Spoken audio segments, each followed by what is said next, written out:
आप लोगों ने प्रिपरेशन स्टार्ट करी फॉर योर फर्स्ट इंटरनल?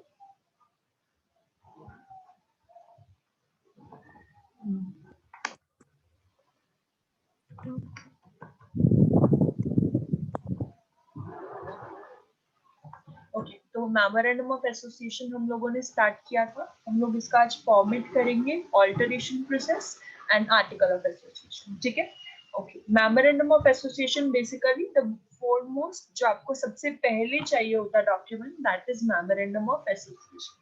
और इसके बिना आप लोग अपना काम स्टार्ट नहीं कर सकते हो, बीइंग अ प्राइवेट कंपनी। ठीक है, पब्लिक कंपनी के लिए आर्टिकल ऑफ एसोसिएशन भी होना जरूरी है। अगर आप एक प्राइवेट कंपनी हो तो और आपने अपना मेमोरेंडम ऑफ एसोसिएशन बना लिया है तो आप लोग अपना बिजनेस प्रोसेस स्टार्ट कर पाएंगे। ओके, इसका कंटेंट क्या होता है इस पे कम से कम, okay sorry, format of MOA जो होता है वो टेबल ए से लेकर टेबल ई के अंदर होता है। ठीक है, आपकी कंपनी लॉ के अंदर टेबल ए से लेकर टेबल ई के अंदर जितनी भी चीजें लिखी है that is the format of memorandum of association. ठीक है, A company can adopt the table applicable to it for instant. आपका instantly आपकी कंपनी टाइप के हिसाब से, आपकी कंपनी की कैपिटल के हिसाब से आप कोई भी एक पर्टिकुलर टेबल अपने लिए चूज कर सकते हैं। Table A is for a company limited by share and table B is for company limited by guarantee having share capital. ठीक है, तो हर एक टेबल का अपना स्पेसिफिक वो है, ऑब्लिगेशन है, एलिजिबिलिटी क्राइटेरिया है कि अगर आप इस तरीके की कंपनी है तो आप ये टेबल फॉर्म फिल करोगे और दूसरा कोई टाइप ऑफ कंपनी है तो दूसरा type of table form fill करेंगे। Then is content of memorandum of association. इसमें हमारे 5 क्लॉज आते हैं, that are name clause, registrar office clause, object clause, liability clause and capital clause. सबसे पहला है name clause. As the name suggest कि आपका इस क्लॉज के अंदर सारी की सारी नेम से रिलेटेड चीज आएंगी कि आपकी कंपनी का नाम कैसा होगा। ठीक है, आपकी कंपनी का जो नाम है उसके ऊपर हम लोग क्या लगा रहे हैं, मतलब लिमिटेड लायबिलिटी लगा, सॉरी प्राइवेट लिमिटेड लगा रहे हैं या फिर लिमिटेड लगा रहे हैं। ओके, इसके अंदर एक चीज होती है कि जब आप अपना नेम क्लॉज सजेस्ट करते हैं सबसे पहले आप अपना नाम डिसाइड करते हो और फिर वो नाम अपना लिखकर पर्टिकुलर फॉर्म फिल करके, अपना जो नाम है वो पर्टिकुलर फॉर्म फिल करके आप सेंट्रल गवर्नमेंट को सेंड कर दो। अगर सेंट्रल गवर्नमेंट को सही लगता है कि हाँ ये नाम पहले से किसी और कंपनी का नहीं है, सिमिलर नेम कंपनी का नहीं है और आपके जो नाम है उसके अंदर कोई मतलब इशू भी नहीं है कि आपका जो नाम है उसके अंदर कोई ऐसा वर्ड इंक्लूडेड नहीं है जो हमारी सेंट्रल गवर्नमेंट ने मना कर रखा हो किसी भी कंपनी को यूज करने से, तो वो आपको यस कर देते हैं कि ठीक है आप इस नाम के साथ अपनी कंपनी स्टार्ट कर सकते हो। इसके लिए सबसे पहली चीज आपको अपने नाम के पीछे लिमिटेड एंड प्राइवेट लिमिटेड लगाना पड़ेगा। उसके अलावा कोई भी ऐसा वर्ड इंक्लूड हम नहीं कर सकते हैं जो भी सेंट्रल गवर्नमेंट ने मना किया हो। उसके अलावा आपका जो नाम है वो किसी और कंपनी से सिमिलर नहीं होना चाहिए। ठीक है, फॉर एग्जाम्पल आपका जो कंपनी का नाम है दैट इज फूडीज। ठीक है, आपकी कंपनी का नाम फूडीज है, हम एग्जाम्पल ले रहे हैं, और दूसरी कोई कंपनी है, कोई पर्सन है जो कंपनी को रजिस्टर कराना चाहता है फूडी वी के नाम से। ठीक है, फूडी वी के नाम से रजिस्टर कराना चाहता है तो उसका जो नाम है उसका एप्लीकेशन रिजेक्ट हो जाएगा क्योंकि पहले से फूडीज नाम का एक कंपनी एग्जिस्ट करता है और अगर foodies and foodies we similar हो जाएंगे तो कस्टमर को थोड़ा सा इशू रहता है उस चीज का। ठीक है, कस्टमर उस चीज में कॉम्प्लिकेट होगा, उसे समझ नहीं आएगा कि कौन सा किस कंपनी का प्रोडक्ट है। तो इसलिए सेंट्रल गवर्नमेंट बहुत ध्यान रखती है इस चीज का कि जो नाम है कंपनी का वो सिमिलर नहीं है। ठीक है, second is registrar's office clause. Registrar office clause includes the details of your registrar office कि आपका registrar office कहाँ पर है, किस स्टेट में है, उसका एड्रेस क्या है, उसका पिन कोड, हर एक डिटेल आपके रजिस्ट्रार ऑफिस के बारे में यहाँ लिखी होगी। और आपकी कंपनी के कमेंसमेंट के 30 डेज के अंदर अंदर आपको अपने रजिस्ट्रार को इन्फॉर्म करना होता है और आपको अपने मेमोरेंडम ऑफ एसोसिएशन की कॉपी सेंड करनी होती है रजिस्ट्रार ऑफिस में। ठीक है, third is object clause. Object clause के अंदर हम लोग हमारी कंपनी को स्टार्ट करने के ऑब्जेक्टिव के बारे में लिखते हैं कि हमने इस कंपनी को किस ऑब्जेक्टिव से स्टार्ट किया है। फॉर एग्जाम्पल मेरी कंपनी का ऑब्जेक्टिव है कि मुझे चंडीगढ़ के अंदर अपने पूरे बिजनेस को फैलाना है, तो जिस दिन मैं अपना वो ऑब्जेक्टिव पूरा कर लूंगी मेरा ऑब्जेक्ट क्लॉज पूरा हो जाएगा। बट मेंशन फर्स्ट टाइम तो मुझे करना पड़ता है मेमोरेंडम ऑफ एसोसिएशन में कि मेरा जो ऑब्जेक्टिव है इस कंपनी को कैरी ऑन करने का वो ये पर्टिकुलर ऑब्जेक्टिव है। इसमें 3 सब पार्ट्स हो जाते हैं। First is main objective, incidental objective and other objectives. Main objective includes कि आपका जो भी कंपनी है उसका मेनली ऑब्जेक्टिव क्या है। जैसे मैंने कहा कि चंडीगढ़ के अंदर काम करना, चंडीगढ़ के अंदर अपने बिजनेस को फ्लरिश करना। उसके बाद आता है incidental objective. Incidental objective is आपका जो छोटे छोटे सब ऑब्जेक्टिव्स आपने बनाए हैं to support and to improve your main objective. आपके मेन ऑब्जेक्टिव को सपोर्ट करने के लिए, उसको बढ़ावा देने के लिए आप जो भी सब ऑब्जेक्टिव्स बनाएंगे वो सब इंसिडेंटल ऑब्जेक्टिव होगा। Third is other objective. अगर आपका मेन ऑब्जेक्टिव के अलावा और इंसिडेंटल ऑब्जेक्टिव के अलावा भी कोई छोटा मोटा ऑब्जेक्टिव है तो वो सब अदर ऑब्जेक्टिव्स में आता है। ठीक है, हमने 3 क्लॉज किए, name clause, registrar's office clause and object clause. Now we have fourth is liability clause. Liability clause क्या होता है? It states liability of members of the company. आपकी कंपनी के जितने मेंबर्स हैं उनकी लायबिलिटी को स्टेट करता है कि पर्टिकुलर मेंबर जो है वो कितने परसेंट के लिए लायबल है। For example me as a director मैंने 50,000 के शेयर्स लिए हैं तो मैं 50,000 के लिए लायबल हूँ। ठीक है, आपकी कंपनी लिमिटेड बाय शेयर्स है, लिमिटेड बाय गारंटी है। टाइप ऑफ कंपनीज में जब आप पढ़ोगे तो आपको समझ में आ जाएगा। उस हिसाब से आपके लायबिलिटी क्लॉज में मेंशन होता है कि आपका टाइप ऑफ कंपनी क्या है। Last is capital clause. Capital clause में हम लिखते हैं कि हमने कितने पर्टिकुलर कैपिटल से अपनी जो कंपनी है उसको स्टार्ट किया है और जो हमारी कंपनी है वो कितना कैपिटल रेज कर सकती है। फॉर एग्जाम्पल अगर मैंने अपनी कंपनी का कैपिटल जो है वो मैक्सिमम कैपिटल 10 लाख रखा है तो मैं 10 लाख से ज्यादा कैपिटल रेज नहीं कर सकती। अगर मेरे पास 10 लाख रुपए है तो मैं 10 लाख के अलावा पब्लिक शेयर्स इशू नहीं कर सकती। मेरे पास 10 लाख नहीं है, मेरे पास 8 लाख है, मुझे 2 लाख के शेयर्स इशू करने पड़ रहे हैं तो मैं कर सकती हूँ। बट मैं कभी भी 10 लाख से ऊपर का वैल्यू नहीं कर सकती क्योंकि मेरे मेमोरेंडम ऑफ एसोसिएशन के कैपिटल क्लॉज में लिखा हुआ है कि मेरा कैपिटल रेज हो सकता है टिल 10 लाख ओनली। इसके ऊपर कैपिटल रेज मैं नहीं कर सकती। So these were the 5 clause of memorandum of association. जब आप ये लिख लेते हो इसके बाद आता है alteration of memorandum of association. अगर आप अपने 5 क्लॉजेस में से किसी एक में भी चेंजेस करना चाहते हो तो हम हर एक का चेंजिंग प्रोसेस पढ़ेंगे कि अगर आपको किसी में भी ऑल्टरेशन करना है। पहला था नाम नेम क्लॉज। नेम क्लॉज के अंदर आपको ऑल्टरेशन अगर करना है, अपने नाम में कुछ चेंजेस करने हैं, then you will pass a special resolution और आप सेंट्रल गवर्नमेंट का अप्रूवल लोगे।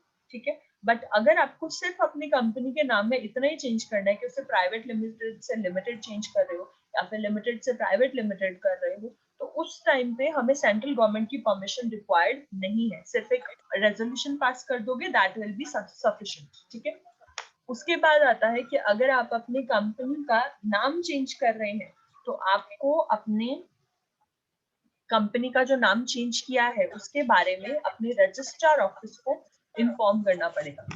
In case a company has been registered with a name which resembles the name of an existing company, तो सेंट्रल गवर्नमेंट आपको order करती है कि आप अपना नाम चेंज कीजिए। एक कंपनी है जो 10 साल से चल रही है और मैं जो हूँ न्यू कंपनी हूँ और मेरा नाम जो है वो सिमिलर टू दैट कंपनी है तो सेंट्रल गवर्नमेंट मुझे कहेगी कि आप अपना नाम चेंज करिए क्योंकि आपका नाम किसी और कंपनी के साथ सिमिलर लग रहा है। तो उस केस में मुझे सिर्फ एक ऑर्डिनरी रेजोल्यूशन पास करना है, नाम चेंज करना है और अपने रजिस्ट्रार ऑफिस को इन्फॉर्म करना है अबाउट दैट कि मैंने अपना नाम यहाँ से इसमें चेंज कर लिया है। उसके बाद आता है अगर आपने अपना रजिस्ट्रार ऑफिस भी चेंज करना है, रजिस्ट्रार ऑफिस को शिफ्ट करना है तो उसका ऑल्टरेशन भी आपके नेम क्लॉज में होता है। पहली चीज, अगर आप अपना रजिस्ट्रार ऑफिस जो है वो सेम टाउन में शिफ्ट कर रहे हो, ठीक है, यानी फॉर एग्जांपल आपने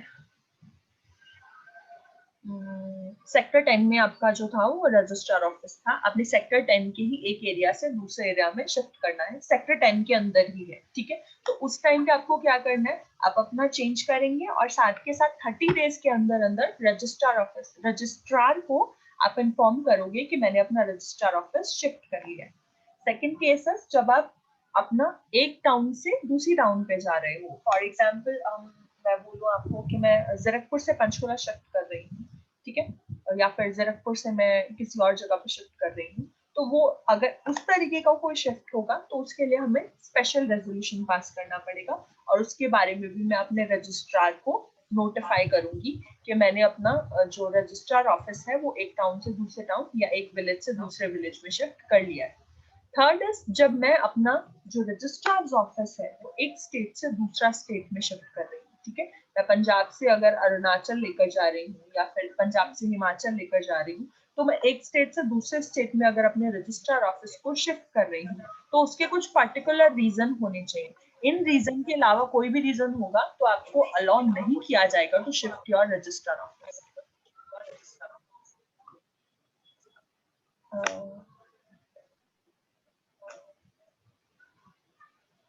आप लोग अपने माइक म्यूट कर दीजिए प्लीज।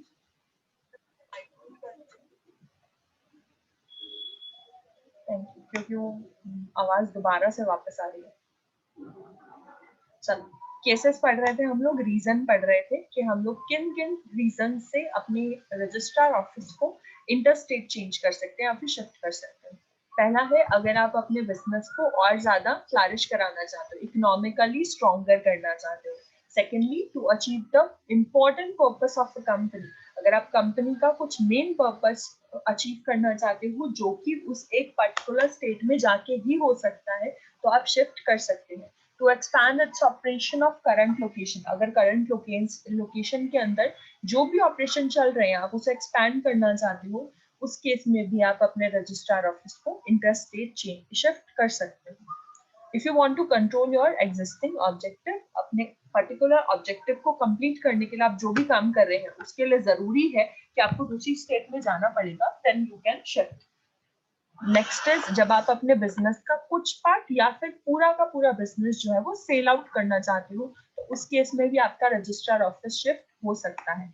अगर आप अपने बिजनेस को अमेलगमेट करना चाहते हो, मतलब एक दूसरी कंपनी के साथ मिलके नया बिजनेस स्टार्ट कर रहे हैं, ठीक है, फॉर एग्जाम्पल मेरा जो बिजनेस है that is also chocolate manufacturing factory, and Rinku का जो बिजनेस है that is also chocolate manufacturing factory. हम दोनों ने डिसाइड किया to combine our business to get more profits, ठीक है। तो हम दोनों ने जब अपने बिजनेस को सेम टाइप ऑफ बिजनेस को इकट्ठा किया, दैट इज अमेलगमेशन, और ऐसे केस में भी मैं अपना जो रजिस्ट्रार ऑफिस है वो शिफ्ट कर सकती हूँ, ठीक है। ओके, इसका बहुत जो अमेलगमेशन है इसका बहुत बड़ा अच्छा एग्जांपल है हीरो होंडा। हीरो होंडा जो कंपनी है वो दो डिफरेंट कंपनीज थी, hero company and Honda company. दोनों ने कुछ टाइम पीरियड के लिए इकट्ठे काम किया है with the name of hero Honda. अब दोबारा से सेपरेशन हो गया है दोनों का, वो था एक अमेलगमेशन का एग्जांपल, ठीक है। ऐसे केस में उन्होंने भी अपना रजिस्ट्रार ऑफिस को शिफ्ट पक्का किया होगा, ठीक है। This was the alteration of name clause. अब अगर मैं बात करूं अल्टरेशन ऑफ ऑब्जेक्ट क्लॉज किस तरीके से हो सकता है, पहली चीज तो ऑब्जेक्टिव कंपनी का चेंज नहीं होता है, ऑब्जेक्टिव हमेशा बड़ा किया जाता है, वाइडर किया जाता है। अगर मेरा ऑब्जेक्टिव था अपने बिजनेस को 10 साल कैरी ऑन करने का, तो 10 साल बाद में अपने बिजनेस का ऑब्जेक्टिव चेंज करूंगी, ऑब्वियसली मैं नेक्स्ट 5 इयर्स और नेक्स्ट 10 इयर्स भी काम करना चाहूंगी अगर मेरा बिजनेस अच्छा चल रहा है तो ऐसे केस में हम अपने ऑब्जेक्ट क्लॉज को ऑल्टर करते हैं। उसके लिए उसके लिए भी कुछ पर्टिकुलर रीजन होने चाहिए। फर्स्ट ऑफ ऑल आप अपने बिजनेस को इकोनॉमिकली स्ट्रॉन्गर करना चाहते हो, अपना मेन ऑब्जेक्टिव अचीव करना चाहते हो, अपने बिजनेस को इनलार्ज करना चाहते हो, कुछ और बिजनेस ऐड ऑन करना चाहते हो अपने बिजनेस के अंदर, ठीक है। ये कुछ चीजें हैं जो आप अपने मतलब वही सेम रीजन जो हमने ऊपर पढ़े वो सारे के सारे रीजन इसके अंदर आ सकते हैं, ठीक है। Third is alteration of liability clause. आप अपने लाइबिलिटी क्लॉज को कैसे ऑल्टर कर सकते हो? आपका लाइबिलिटी क्लॉज सिर्फ तभी ऑल्टर होगा जब आप अपने बिजनेस को प्राइवेट से पब्लिक में या फिर पब्लिक से प्राइवेट में चेंज कर रहे हो, ठीक है। ऐसे केस में आप अपने लाइबिलिटी क्लॉज को ऑल्टर कर सकते हैं और उसके लिए एक स्पेशल रेजोल्यूशन पास करना पड़ेगा सिर्फ, ठीक है। एक जनरल मीटिंग होगी जिसमें सारे के सारे बोर्ड ऑफ डायरेक्टर्स, सारे मेंबर्स ऑफ कंपनी आएंगे और वो लोग आपका एक स्पेशल रेजोल्यूशन पास करेंगे कि हम सब लोग साइन कर रहे हैं इस पेपर के ऊपर और हम लोग ये पर्टिकुलर चेंज अपने एमओए के अंदर करने जा रहे हैं, ठीक है। और फिर वो चेंज करने के 30 डेज के अंदर अंदर हम अपने रजिस्ट्रार ऑफिस को इन्फॉर्म करते हैं कि हमने ये पर्टिकुलर चेंज अपनी कंपनी में किया है। और फिर उसके बाद वो चेंज होने के बाद हम अपना न्यू एमओए बनाएंगे ऑल्टरेशन होने के साथ, और फिर उस एमओए के ऊपर भी रजिस्ट्रार के सिग्नेचर होते हैं, ठीक है। Fourth is alteration of capital clause, जब आप अपने कैपिटल क्लॉज के अंदर चेंज करना चाहते हो। कैपिटल क्लॉज कैसे चेंज हो सकता है? It can be alter by passing an ordinary resolution in a general meeting. एक जनरल मीटिंग में ऑर्डिनरी रेजोल्यूशन आप पास कर दोगे, that will be sufficient to alter your capital clause. उसके लिए कौन कौन से रीजन हो सकते हैं to alter your capital clause? जब आप अपने शेयर्स की वैल्यू चेंज करना चाहते हो, ठीक है, आप उसकी सब डिविजन करना चाहते हो, तो ऐसे कुछ केसेस में आपका जो कैपिटल क्लॉज है उसे ऑल्टर किया जा सकता है। अब मैं आप लोगों को समझाऊंगी the way to issue a particular share. जब आप एक कंपनी जो है वो पब्लिक को आपका शेयर्स इशू करती है तो उसका प्रोसीजर क्या रहता है? सबसे पहले एक जो कंपनी है वो जनरल पब्लिक को इन्फॉर्म करती है, ये जनरल पब्लिक है,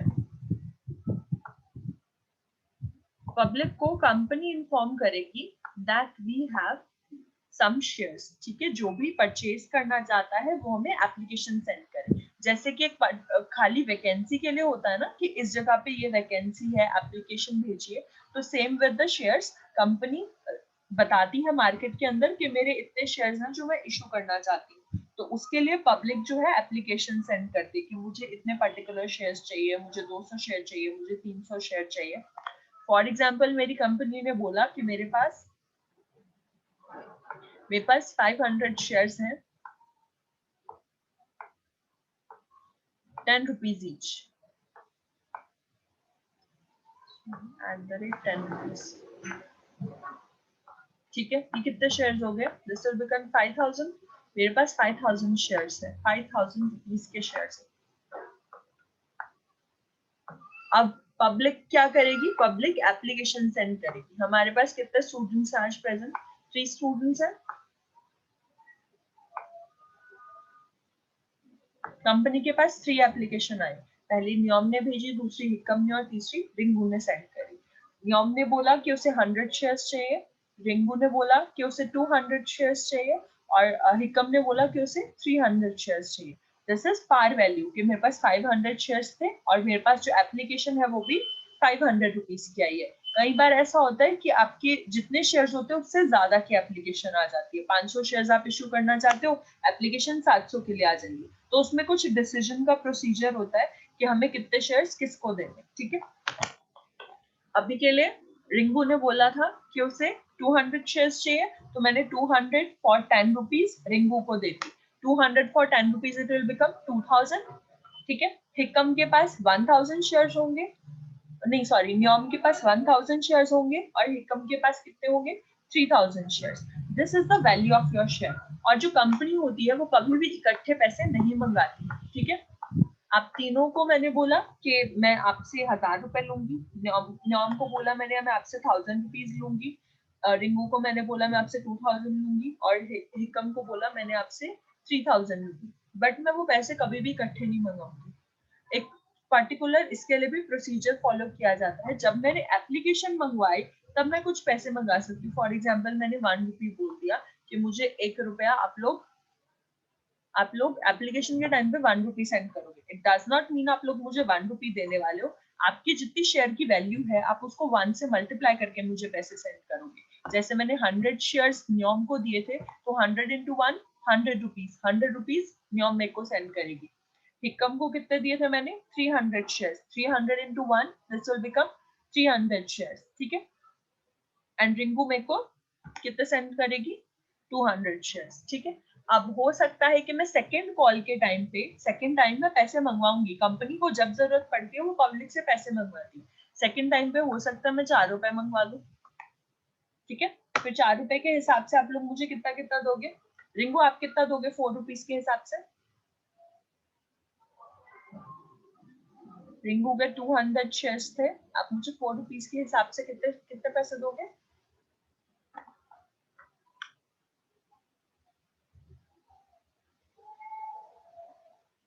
Ringu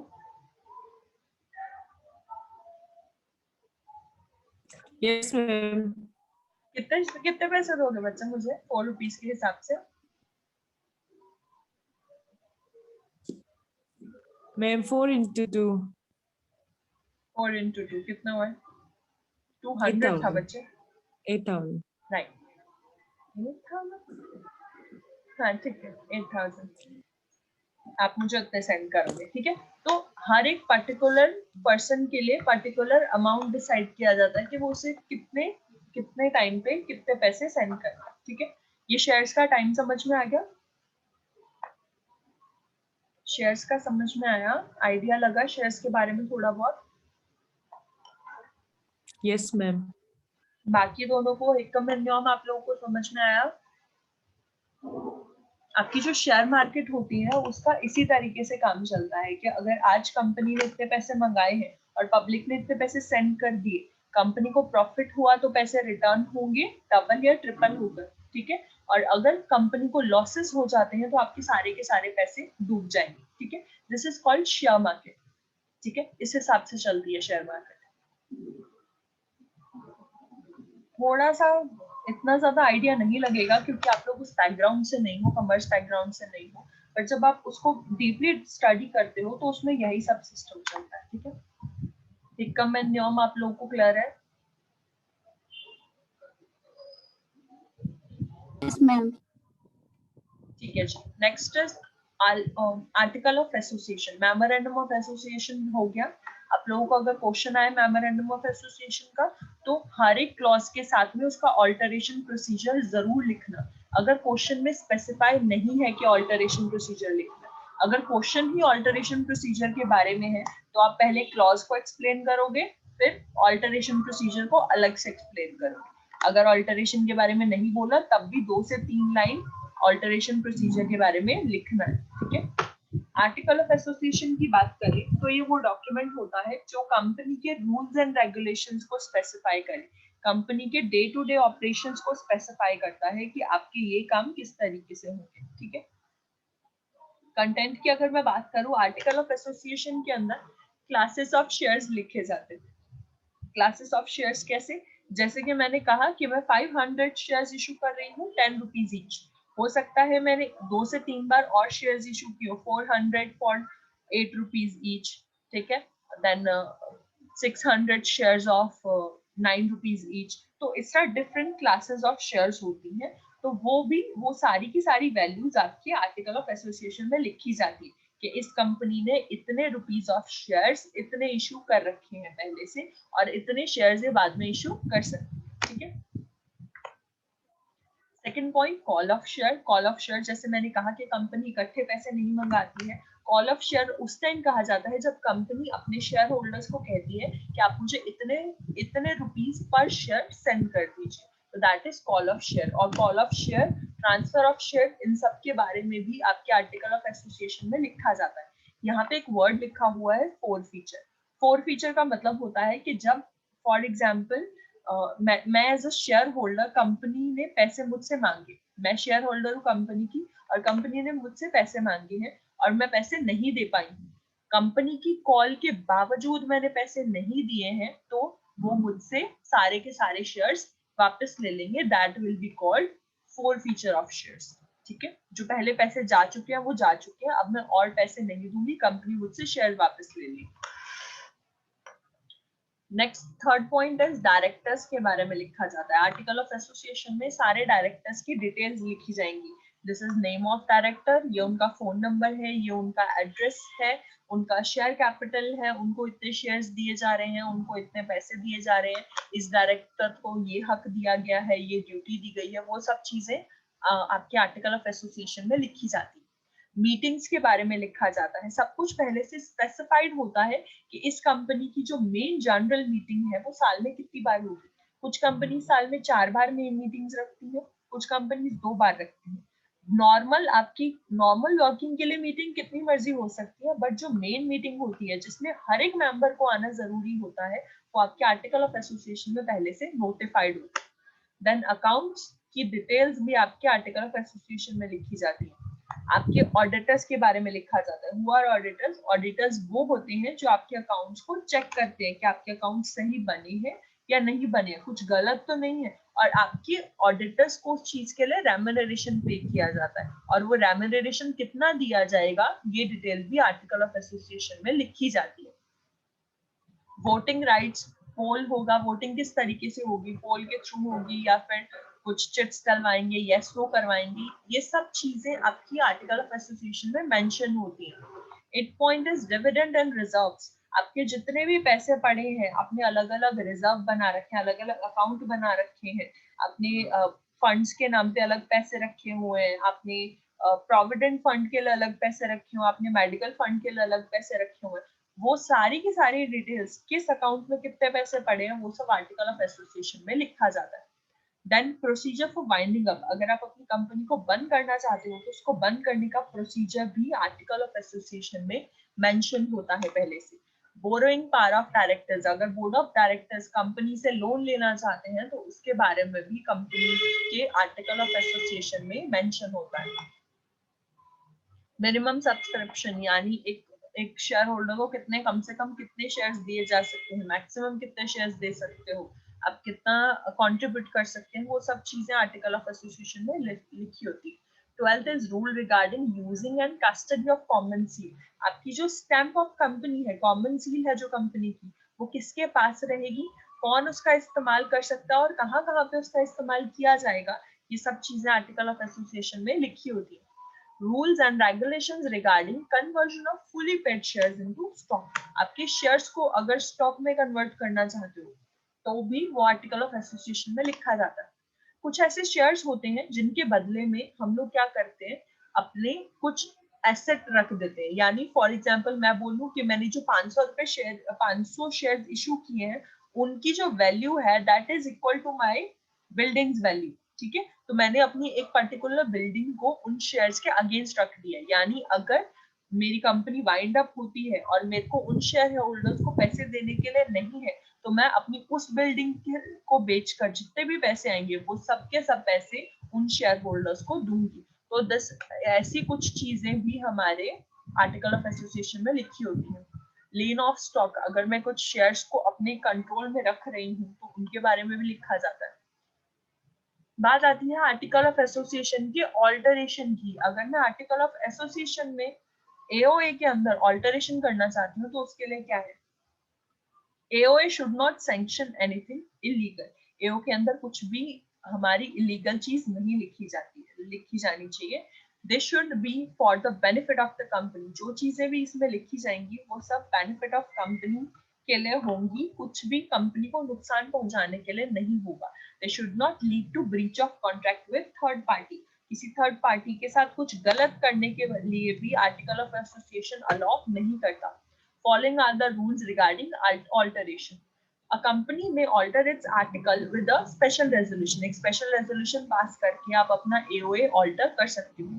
Due importance and care should be given to ensure all alteration does not conflict with the provision of memorandum of association. जब आप alter कर रहे हो अपने AOA तो आपको ये चीज का ध्यान रखना है कि आप कुछ भी ऐसा नहीं लिखो जो contradict करे your MOA. एमओए और एओए के बीच में कॉन्ट्राडिक्शन नहीं होना चाहिए, एक दूसरे को सपोर्ट करने चाहिए, एक दूसरे के अगेंस्ट नहीं होने चाहिए। और आपने जो भी ऑल्टरेशन किया है उस ऑल्टरेशन की copy with in 30 days registrar office को सेंड की जाएगी, ठीक है। एमओए और एओए क्लियर है सबको? एमओए एंड एओए क्लियर है। इसके बाद दो छोटी छोटी चीजें रह गई हैं, that is doctrine of indoor management and doctrine of constructive notice. ये दो बहुत इंपॉर्टेंट प्रिंसिपल्स हैं हमारे आर्टिकल ऑफ एसोसिएशन के। आज टाइम नहीं है, इनको हम कल कंटिन्यू करेंगे।